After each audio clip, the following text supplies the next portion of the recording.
Hi, my name is Mark Hundley, and this is Live at Five. And I welcome you today. I have something on my mind that I'm going to work to make brief and hold it to that 5 minute or so limit that I've set for myself. But it's entitled "The Kindness of Others." So obviously, I'm going to focus on, I think, obviously, on giving of self, of time, of talent, of energy, of money. There's a biblical adage that says it is more blessed or blessed to give than receive.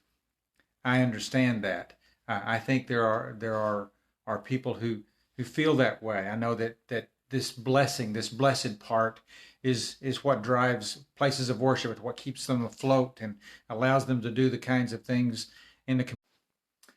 I'm having some problem. Hold on just a second.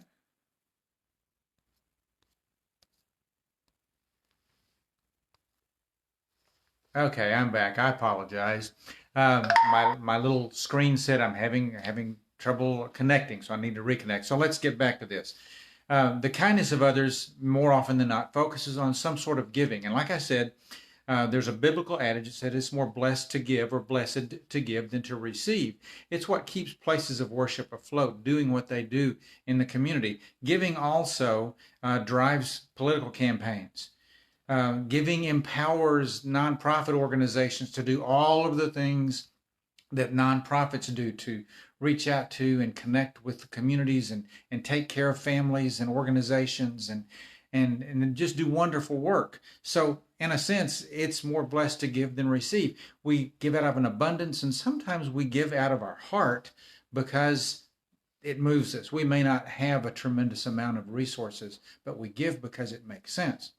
Now, this kindness, this giving aspect has a flip side because sometimes the kindness of others actually humbles the heart. Let me tell you what I mean. There's the flip side of that coin is that maybe the adage ought to read, sometimes it's more difficult to receive than it is to give. You think I'm wrong? Let me tell you a little story. Way back in when dinosaurs were young and dirt was new, and I was in college, a beloved professor of mine told a story one day in class about the time that he was a young preacher boy.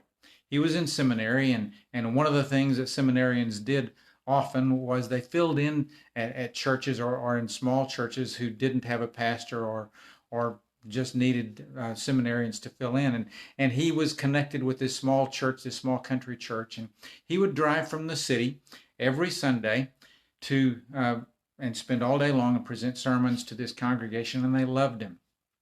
The problem for him was that he had a very lousy car. It was undependable.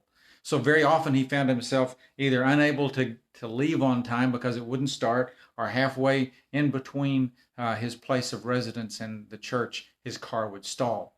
So one morning, as he arrived, and he was about 5 minutes late, a gentleman in the church met him at the front step. And they exchanged greetings with a handshake. And then in that handshake, this professor to be found a set of keys in his hands. And he looked down, he said, "What's this?" And he said, "Well, this is a set of keys to a newer and more reliable car than the one you have because we want you to be here. We love you. We value you, and we want you to be able to be here on time." And the professor to be said, "Oh, please, sir, this is way too much. I just can't accept this. Can't accept this gift. This is just too much. I'm not worthy." So they went back and forth as often we do when we're giving and receiving gifts. And finally, these two had a good relationship. Finally, the gentleman looked at him and he said something to this effect. He said, "So are you telling me that you're too good for my gift?" Well, the professor to be dropped his head and shuffled his feet and sheepishly said, "No, sir, I'm not saying that at all. Thank you for your kindness." You see, sometimes being on the receiving end is really, really tough. It humbles the heart. Sometimes I know that I've been on that receiving end. I've been on the receiving end of the kindness of others when I needed it. And I was too proud to ask. I needed it, and I didn't have the words to say.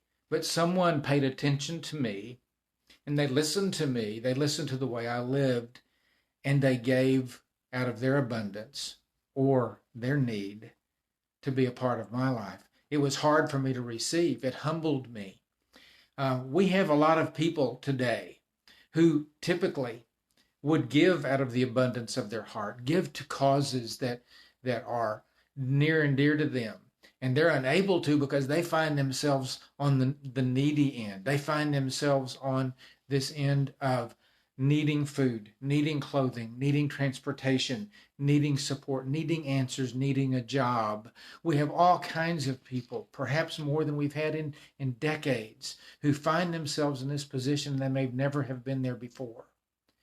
So sometimes it's more difficult to receive than it is to give. But folks, this giving and receiving end, sometimes if we look around and we hear a plea for assistance, and sometimes people, I know that I'm working on it. I'm working on being better at asking for what I need and I want from others who care for me. It's hard to do.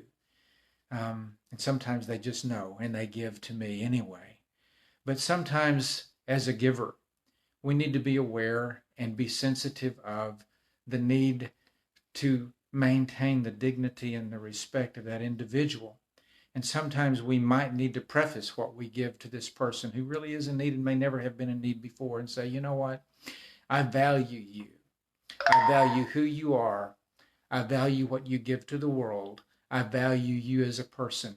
And I want you to have this, whatever it might be. It might be a gift card or a meal. It might be a mask.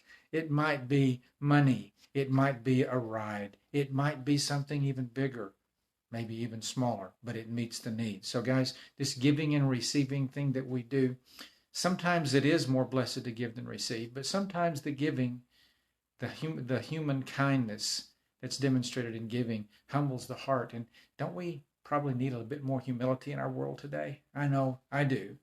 And it just serves as a blessing to me to remind myself that I can not only give, but I can receive. So guys, I'm not sure. I would love to just keep on talking, but I'm not going to. Today is one of those days that I have more words than the average woman, but I'm going to zip my lip, let you go. I want you to have a great evening and give and receive as needed. Peace.